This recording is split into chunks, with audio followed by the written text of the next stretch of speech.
Before taking part in the Lord's table, just I want to tell one or two things. బలిలో పాల్గొనేదానికంటే మునుపు ఒకటి రెండు విషయాలు మీతో పంచుకోవాలని కోరుతున్నాను. Worship is very important. ఆరాధన అనేది ఎంతో ప్రాముఖ్యమైనది. Mother was telling also we have to worship the Lord according to the word of God. సోదరుడు కూడా మనతో పంచుకుంటున్నాడు. మనం ప్రభువుని ఆరాధించే సమయంలో వాక్యానుసారంగా ఆరాధించాలని. While coming, we have to prepare our hearts to worship the Lord. మనం వచ్చేప్పటికి దానికంటే ముందే ప్రభువుని ఆరాధించడానికి మన యొక్క హృదయాలను సిద్ధపరచుకొని వచ్చి ఆరాధించాలి. And also it must be purely worship. అంతేకాకుండా అది పూర్తిగా కేవలం ఆరాధన మట్టుకే అయి ఉండాలి. స్వచ్ఛమైన ఆరాధన అయి ఉండాలి. There should be no prayer, no intercession, all these things. ఆరాధన మధ్యలో ప్రార్థనలు కానీ విజ్ఞాపనలు కానీ ఉండకూడదు. Once one officer was invited for worship service. ఒక దినాన ఒక అధికారిని ఆరాధన కూటమి నిమిత్తము ఆహ్వానించబడ్డాడు. One simple brother invited him. సామాన్యమైన సాధారణమైన సహోదరుడు ఆ అధికారిని ఆహ్వానించాడు. He heard the worship. ఆయన ఆరాధన విన్నాడు. And he said, what is the worship? Nothing it is. I can also worship. ఇంకా అధికారి ఏమన్నా ఆరాధన అంటే ఏంటి? ఆరాధన అంటే ఏమీ లేదు, నేను కూడా ఆరాధించగలను అన్నాడు. So next time he came. మరుసటిసారి ఆయన వచ్చాడు. The other brother was waiting, but he could not worship till the end. చూడండి, ఆ యొక్క సహోదరుని ఎవరైతే ఆహ్వానించాడో ఎదురు చూస్తున్నాడు, ఈయన ఆరాధిస్తాడేమో అని చెప్పేసి చివరి వరకు ఎదురు చూశాడు, కానీ ఈయన మట్టుకు ఆరాధించలేకపోయాడు. Then afterwards he asked him, why you could not worship? దాని తర్వాత సహోదరుడు అడిగాడు, అయ్యా ఎందుకు ఆరాధించలేకపోయావు అని అడిగాడు. Then he said, I tried but it did not come out. నేను ప్రయత్నించాను కానీ బయటకు ఒక్క మాట పెగలలేదు అన్నాడు. If there is something it will come out. If there is nothing, how it will come out? ఏమైనా లోపల ఉంటే కదా బయటకు వచ్చేదానికి, ఏమీ లేకపోతే ఏమొస్తుంది? And worship also many times we take the responsibility of the whole assembly and we say, Lord, we like that. కాబట్టి ఆరాధించే సమయంలో మనం ఏం చేస్తుంటే సమిష్టిగా సంఘం యొక్క బాధ్యత అంతా నాదే అనుకుని చెప్పేసి ఆరాధిస్తూ మేము మాకు అంటూ వస్తాం. We feel as if high priest. మేము ప్రధాన యాజకుడు అనుకుంటాం. Brother also was telling, even though we gather together, we have to worship individually. సోదరు హబీబ్ గారు మనతో పంచుకుంటూ వచ్చారు ఏంటంటే మనము సమిష్టిగా ఇక్కడ సమావేశమైనప్పటికీ వ్యక్తిగతంగా మన ప్రభుని మనం ఆరాధించాలి. One brother told when he was hearing the worship of the saints, even during the time of worship only, he repented and accepted the Lord. చూడ ఒక సోదరుడు చెప్పాడు, పరిశుద్ధుల మధ్యలో ఉన్నప్పటికీ కూడా ఆరాధన సమయంలో ఆయన మారుమనసు పొంది పశ్చాత్తాపడి ప్రభుని ఆరాధించాడు. And he became full-time servant now. ఇప్పుడు పూర్తికాల సేవకుడు అయ్యాడు. Some people they came to the holy convocations. కొంతమంది పరిశుద్ధ సమాజ కూడికలకు వచ్చారు. By seeing that heavenly atmosphere, they accepted the Lord. ఆ పరలోక సంబంధమైన వాతావరణం చూసి వారు ప్రభువుని అంగీకరించారు. Because of the joy that they could see, they could enjoy, they also wanted to receive the same joy, so they have accepted the Lord. ఆ పరిశుద్ధ సమాజ కూడికలో ప్రజలందరూ ఎదుట ఉన్నటువంటి ఆనందము సంతోషం వారు చూసి ఇటువంటి ఆనందాన్ని సంతోషాన్ని వారు కూడా పొందదలిచి వారు కూడా ప్రభువుని అంగీకరించారు. And we are small in group. మనం ఇప్పుడు సమాజంలో వాళ్ళ కొద్ది గుంపుగా ఉంటున్నాము. Better to come and occupy the front rows always. అప్పుడు ఎప్పుడు కూడా ముందుకు వచ్చి ముందు ఖాళీ స్థలాలలో కూర్చోవడం మంచిది. We want front rows in the bus. మన బస్సులో అయితే మనకు మొట్టమొదటి బస్సులో కూర్చోవాలనుకుంటాం. And we want front rows in the flight. Flight లో కూడా విమానంలో కూడా మొదటి బస్సులోనే కూర్చోవాలనుకుంటాం. Same thing you follow here also. ఇక్కడ కూడా అదే అనుసరిస్తే మంచిది. So that will be very good. అది ఎంతో మంచిగా ఉంటుంది. Because the word of God says, keeping silent, we are worshipping the Lord, and it is treated as worshipping the Lord. Even our silence also in Zion. ఇక్కడ సియోనులో మౌనంగా ఉంటే ఆయన స్తుతి చెల్లిస్తే అని చెప్పబడతాం. That means because of our reverence. అదేంటంటే మన ప్రభువు వైపు చూపిస్తున్న గౌరవం. Some people think because it is said we have to keep, so that we may be treated as worshipping in Zion, so they never worship also. కొంతమంది ఏమనుకుంటారంటే సియోనులో మౌనంగా ఉంటా దేవునికి స్తుతి చెల్లిస్తే అనే ఒక వాక్యాన్ని పట్టుకొని ఇంకా నేను ఎప్పుడు మాట్లాడను, ఎప్పుడు నోరు తెరిచి ఆరాధించనని చెప్పి ఎప్పుడు మౌనంగానే ఉంటారు. They understand wonderfully word of God. దేవుని వాక్యాన్ని బాగా అర్థం చేసుకున్నారు అన్నమాట. Some people they say, Lord, thou hast done so many wonders and miracles which I cannot count, I cannot tell. కొంతమంది అంటారు, ప్రభువా నా జీవితంలో ఎన్నో గొప్ప కార్యములు అద్భుత కార్యములు చేశావు, దాన్ని నేను లెక్కించలేను, దాన్ని నేను చెప్పలేను అంటారు. Suppose if you stop and ask them, you please explain.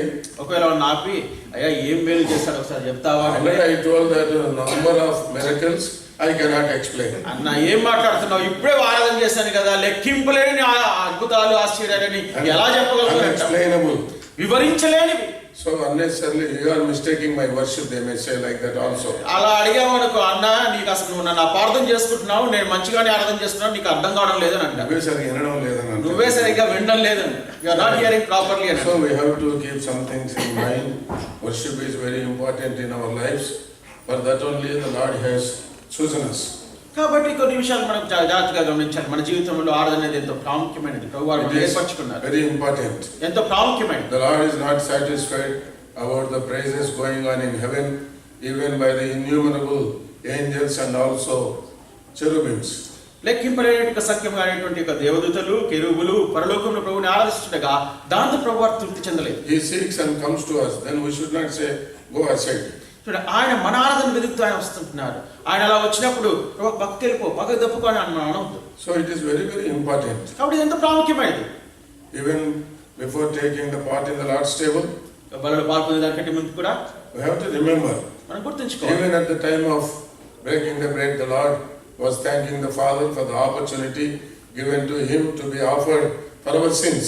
కాబట్టి బలలో పాల్గొనే దానికంటే ముందు బల విడిచేసిన కూడా ప్రభువు యేసుక్రీస్తు వారు కూడా మన పాపముల నిమిత్తమై ఆయన బలి అర్పణగా అర్పించేట్టుగా ఆ అవకాశం ప్రభువుకి ఇచ్చిన దాన్ని బట్టి ప్రభువును స్తుతించారు. While he was going to be crucified, even at the point of such a shameful and also cruel death, he encouraged his disciples and he led the procession to Mount Olive with singing.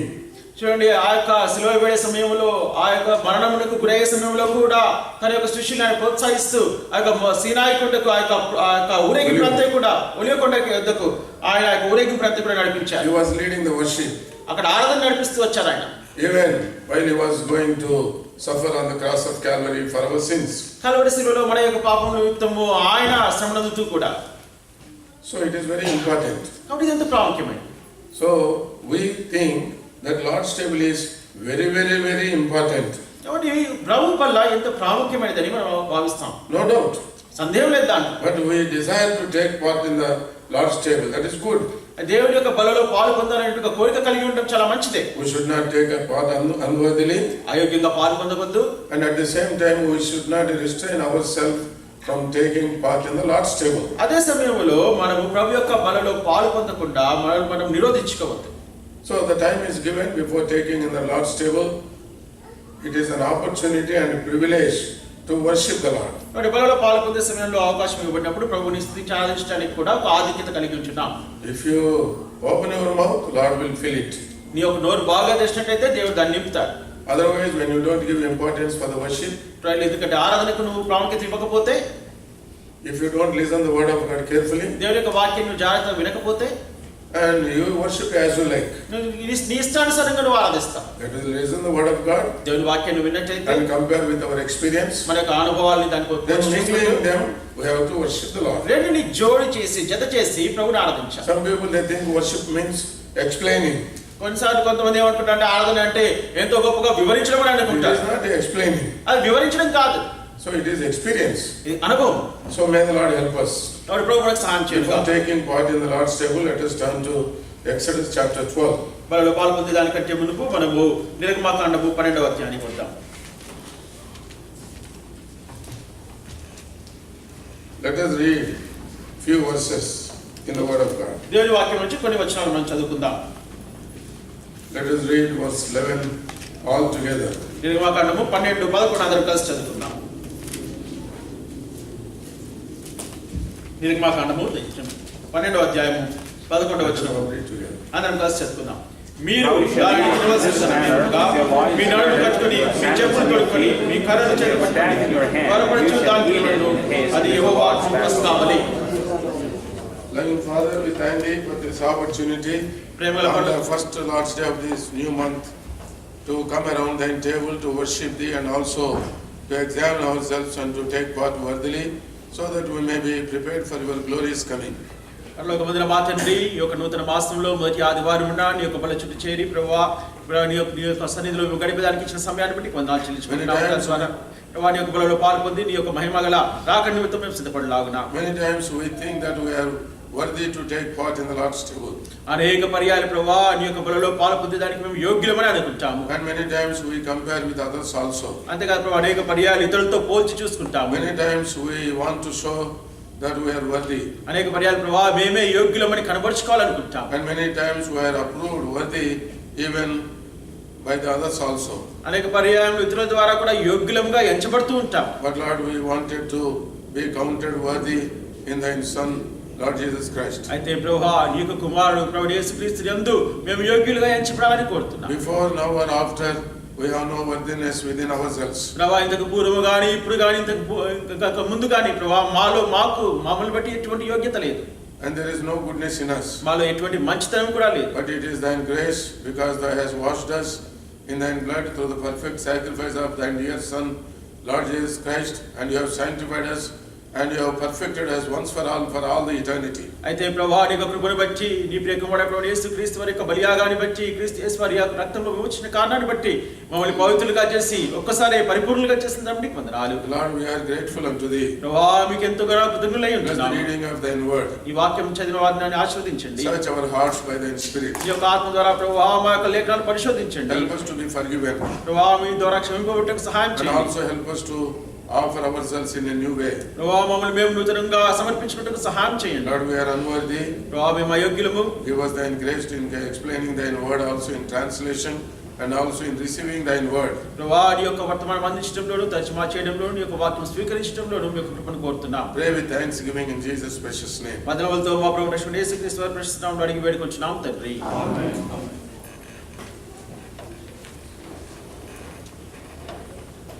Many times it is difficult to sit in the presence of the Lord.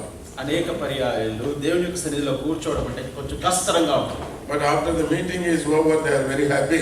కూటమి అయిపోగానే ఎంతో ఆనందంతో ఉంటారు. Even after the food also, they don't disperse. చూడండి భోజనం అయిపోయిన తర్వాత కూడా కదలమన్నా కదలరు అక్కడ నుంచి. That means we enjoy more fellowship of men, but we don't enjoy much with the Lord, His presence, and also with the Word of God. దానికి అర్థం ఏంటంటే మనుషులతో మనం కలిసి ఉండే దానికి వారితో సమయం గడిపేదాన్ని ఎంతగానో ఆనందిస్తాం, కానీ ప్రభు సన్నిధిలో ప్రభుత్వ సమయం గడిపేదాన్ని ఆనందించు.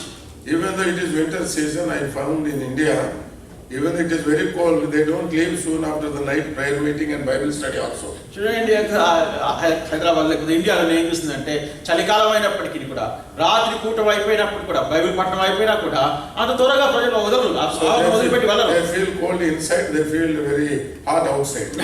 లోపల కూర్చున్నారా ప్రభు సన్నిధిలో ఎంతగానో చలితో వణికిపోతారు, బయటకు వస్తే చల్లగా ఉన్నా కూడా వెచ్చగానే అనిపిస్తుంది. There is no AC like this there. అక్కడ ఇండియాలో ఇటువంటి ఏసీలు ఏమి లేవు. But our inside AC works like that. లోపల కూర్చుని దేవస్థానంలో కూర్చుంటేనే ఏసీ వచ్చేస్తుంది కడుపులో నుంచి. Whatever it may be, here it is written the manner how we have to take in the Lord's table. Here it is given as a figurative about the Passover. కాబట్టి ఇక్కడ ఏ రీతిగా మనం బలిలో పాల్గొంటారనే దానికి సాదృశ్యంగా ఇక్కడ లేఖన భాగాల్లో చెప్పబడతాం. Who has to take part in the Lord's table? కాబట్టి బలిలో ఎవరు పాల్గొంటారు? The Lord has given instruction through Moses. మోషే ద్వారా ప్రభు వారు కొన్ని సూచనలు హెచ్చరికలు జారీ చేశారు. They cut one lamb. ఒక గొర్రెను వధించి and they have sprinkled the blood on the doorpost. గొర్రె పిల్లను వధించి ఆ యొక్క ద్వారపు యొక్క అడ్డకమ్మిలో నిలుపు కమ్మిలకు ఆ యొక్క రక్తాన్ని వారు అంటించారు. Then only they have taken this, or they have participated in this feast. దాని తర్వాతనే వారి యొక్క పండుగలో ఆచరించారు. Even though the Lord has performed so many miracles which never took place in the world. అలోకంలో ఎన్నడూ జరిగినటువంటి యొక్క అద్భుత కార్యాలు ఆశ్చర్య కార్యాలు ప్రభు వారు అక్కడ జరిగించినప్పటికీ they were not redeemed. వాటి వల్ల వారు విమోచించబడలేదు. But when the lamb was slain, ఎప్పుడైతే గొర్రెపిల్ల వధించబడిందో, when the blood was sprinkled upon the doorposts, ఎప్పుడైతే ఆ యొక్క రక్తము నిలువు అడ్డ కమ్మిలకు ఎప్పుడైతే రాయబడిందో, it is written Passover. అక్కడ పస్కా పండుగ God has not destroyed them.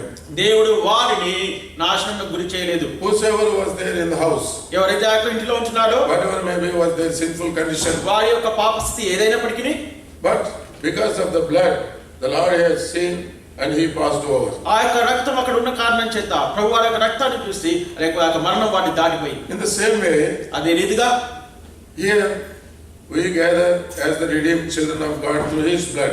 ఇక్కడ మనము ఆయన యొక్క రక్తం ద్వారా విమోచించబడినటువంటి దేవుని బిడ్డలుగా సమావేశమై ఉన్నాం. Unless we have received the blessing of this table. ఈ యొక్క బల్ల యొక్క ఆశీర్వాదాలు మనం పొందితేనే తప్ప, Because the Lord has said, this is my body broken for you, this is my blood shed for the remission of your sins. ఎందుకంటే ప్రభువారు ఏమన్నారంటే, ఇది మీ కొరకై వేయబడినటువంటి నా శరీరము, ఇది మీ కొరకై మీ పాపములను విమోచన నిమిత్తమై చిందింపబడిన నా రక్తము అన్నారు. We have to be healed by his wounds. ఆయన యొక్క గాయముల చేత మనము స్వస్థ పొందాలి. And through his blood we should have been forgiven and washed. ఆయన యొక్క రక్తం ద్వారా మనము క్షమాపణ పొంది కడగబడాలి. For such kind of people only it is meant for. అటువంటి వారికి మట్టుకే ఈ యొక్క బల్ల. So before taking part in the Lord's table, కాబట్టి బలలో పాల్పొందేదానికంటే ముందు if we see in verse 11, we don't want to get into all other details because we have been taking part in the Lord's table every Lord's day. చూడండి, ఇక మిగతా వివరాలకు వెళ్ళడం లేదు. దేవుని యొక్క బలలో ప్రతి ఆదివారం కూడా పాల్పొందుతున్నాం కాబట్టి కొన్ని విషయాలు మనకి Some చూద్దాం. people they take part once in a month, కొంతమంది నెలకు ఒకసారి మట్టుకే బలలో sometimes పాల్పొందుతారు. once in a year, కొంతమంది సంవత్సరానికి ఒక్కసారి మట్టుకే పాల్పొందుతారు. sometimes only on the day of festivals. కొన్నిసార్లు కొంత పండుగలు But in the beginning, they were gathering and taking part in the Lord's table every day. అయితే ఆరంభ దినాల్లో చూసినట్టయితే దేవుని యొక్క ప్రజలు దేవుని బల చుట్టూ ప్రతిదినము కూడా సమావేశమై బలలో పాల్పొందేవారు. Then afterwards they were gathering on every Lord's day. దాని తర్వాత ప్రభు దినాన వారు ప్రభు బల చుట్టూ సమావేశమయ్యేవారు. It is not the day of Sabbath. అది సబ్బాత్ దినం కాదండి, This is Lord's day, ఇది ప్రభు దినం. the first day of the week. ఆ యొక్క వారం యొక్క మొదటి దినం. Last day is Sabbath. చివరి దినం సబ్బాత్ దినం. We are not under the law. ఇప్పుడు మనం ధర్మశాస్త్రం కింద లేము. We are not under those religious activities. ఆ యొక్క మత సంబంధమైనటువంటి కార్యకలాపాల కింద మనం లేము. We are redeemed through the blood of the Lord Jesus Christ. మన ప్రభు యేసుక్రీస్తు వారి యొక్క రక్తం ద్వారా విమోచించబడ్డాం. Always we must meditate upon his blood, and also we must allow the blood to work in our lives. ఎల్లప్పుడూ కూడా ఆయన యొక్క రక్తం గురించి ధ్యానిస్తూ ఆయన యొక్క రక్తము మనలో కార్యం చేసే దానికి అనుమతించాలి. So we must remember the price he has paid for us. మన నిమిత్తము ఆయన ఏదైతే క్రయాన్ని చెల్లించాడో దాన్ని మనం గుర్తుంచుకోవాలి. And we also must again and again dedicate, and we must be willing to pay the price. పదే పదే మనం తిరిగి ప్రతిష్ఠించుకుంటూ ఆ యొక్క క్రయాన్ని చెల్లించేదానికి సిద్ధంగా ఉండాలి. He has paid already the whole price. ఆయన ఈ పాటికే సంపూర్ణంగా క్రయాన్ని It is చెల్లించేశారు. not just a ritual to remember his death. ఇదేదో ఆచార రూపంగా ఆయన యొక్క మరణాన్ని గుర్తు చేసుకోవడం But కాదు. every time we have to, already he has offered, now we have to offer again and again. ఆయన ఈ పాటికే తనతో అర్పించుకున్నారు, కానీ మనం ఇప్పుడు ప్రతిసారి ఎప్పుడు కూడా మనం ఆయన్ని అర్పించుకోవాలి. Many times we go on worship what he has done. అనేక పర్యాయాలు ఆయన మన నిమిత్తం ఏమైతే చేశాడో దాని గురించి మనం But we ఆరాధిస్తుంటాం. don't want to be partakers with him. ఆయనతో పాటు కలిసి మనం కూడా భాగస్థులు అవ్వాలని కోరము. So we must desire. కాబట్టి మనం ఇది మనం Here we see కోరుకోవాలి. 4 things. ఇక 4 విషయాలు మనం They చూస్తాం. have to guard their loins. వారికి నడుము కట్టుకొని, When we see in the word of God దేవుని యొక్క వాక్యం మనం చూసినట్టయితే what it resembles, దేనికి సాదృశ్యంగా ఉందండి ఇది? 3-4 things are mentioned in the Bible. Bible గ్రంథంలో 3-4 విషయాలు When we చెప్పబడ్డాయి. see in 1 Peter 1st chapter 13 verse, మొదటి పేతురు 1వ అధ్యాయం 13వ వచనం మనం చూస్తే, someone can read. దయచేసి ఎవరైనా చదవండి. మొదటి పేతురు. Wherefore gird up with the loins of your mind. So guard up your loins. The loins of your mind. Loins of your minds. కాబట్టి మీ మనస్సును నడుము కట్టుకొని Be sober and Be sober. In Telugu it is written Nibbaramga. That means you must be very steady. నిబ్బరమైన మనస్సు గలవారు, బుద్ధి గలవారే. and hope to the end for the grace that is to be brought unto you. So we have to guard the loins. That means our minds. కాబట్టి మన యొక్క నడుము కట్టుకోవాలి. దాని అర్థం ఏంటంటే మనస్సును కట్టుకోవాలి. And we must be strong. మనం ఎంతో దృఢమైన We వారంగా should ఉండాలి. not have wavering minds. ఇటు అటు చంచలమైన మనస్సు ఉండకూడదు. And also if we continue this one, ఇంకా మనం ముందుకు సాగినట్టయితే we should be separated from all our forefathers, whatever they have found in this world. ఈ లోకంలో పితృపారంపరమైన ఆచారాలు వాటన్నిటి నుంచి కూడా మనం దూరంగా వైదొలగాలి. For that purpose only we are redeemed with this blood. ఈ కారణం చేతనే మనం ఆయన రక్తం ద్వారా విమోచించబడ్డాం. This is one of the important aspects. ఇది ఒక ప్రాముఖ్యమైన సంగతి. Many times we follow what they have taught us. That means our forefathers. మన యొక్క పితృలు ఏదైతే మనకు బోధించారో దాన్ని అనుసరించాలని అనుకుంటుంటాం. That was before our rebirth. మనం తిరిగి జన్మించక పూర్వం But అవన్నీ now ఉన్నాయి. even though we are born again, మనం తిరిగి జన్మించినప్పటికీ now again we have so many things even in this spiritual life also. ఈ ఆత్మీయ జీవితంలో కూడా అనేకమైన సంగతులు ఇక్కడ Many ఉన్నాయి. times we want to follow some rituals, కొన్ని ఆచారాలు వెంబడించాలి, అనుసరించాలి అనుకుంటాం. but we are liberated. అయితే వీటన్నిటి నుంచి మనం విడుదల పొందాం. So in spirit we should enjoy that liberty. కాబట్టి ఆత్మయందు ఆ యొక్క విమోచనను మనం So అనుభవించాలి. we must guard loins means our minds. మన యొక్క నడుము కట్టుకోవాలి అంటే మన యొక్క మనసును దృఢంగా కట్టుకొని And ఉండాలి. not only that, అంతేకాదండి, Lord has done like this. ప్రభువారు ఇంకా చేశారు. At the time of Passover, ఆ యొక్క పస్కా పండుగ సమయంలో nobody was getting up. ఎవరు లేచి నిలబడ్డారు. Everybody is having very stiff nerves. అంతా కూడా ఎంతో మొండి వైఖరితో ఉంటున్నారు. Peter might have thought, I am the first apostle. పేదలు అనుకుంటూ వచ్చాడు, నేనే మొట్టమొదటి అపొస్తలున్నాను. And this John might have thought, I am very close to the Lord. యోహాను అనుకుని ఉండవచ్చు, నేను ప్రభువునికి ఎంతో సమీపస్తుడిని. Judas might have thought, I am treasurer. యూదా ఇస్కరియోతు అనుకుని ఉండవచ్చు, ఖజానా అంతా నాదే. Even though Lord got up, everybody was just observing. ఎవరో ఆయన చూస్తున్నారు అంతే. Then he has kept his garment aside. దాని తర్వాత ప్రభువారు తనకి వస్త్రం పక్కన Then he took a towel ఒక తువాలు తీసుకొని and he girded the line. ఆ నడుము కట్టుకొని Then he began to serve his people. తన యొక్క శిష్యులను సేవించడం We మొదలుపెట్టాడు. must be willing to serve the Lord in a humble way. మన యొక్క ప్రభువుని మనం ఎంతో దీనమైన రీతిలో Many సేవించేదానికి times ఇష్టపడాలి. we serve, అనేక పర్యాలు సేవిస్తాం. but inside there will be some pride లోపల ఎంత కొంత గర్వం ఉంటుంది, and there will be some righteousness, కొంత స్వనీతి ఉంటుంది. self-righteousness. All these things are inside, very difficult to be known by us, to be known by others also. చూడండి, ఇవన్నీ కూడా ఎలా ఉంటాయి అంటే మనకు మనం తెలుసుకోలేము, ఇతరులు కూడా దీన్ని తెలుసుకోలేము. So he has kept his honor aside అయితే ప్రభు వారు తన యొక్క ఘనతనంతా పక్కన పెట్టేశారు. and he has tied his lion with a towel తన యొక్క నడుమును తువాలుతో కట్టుకొని and he served them. తన శిష్యులు సేవించారు. So when we take part in the Lord's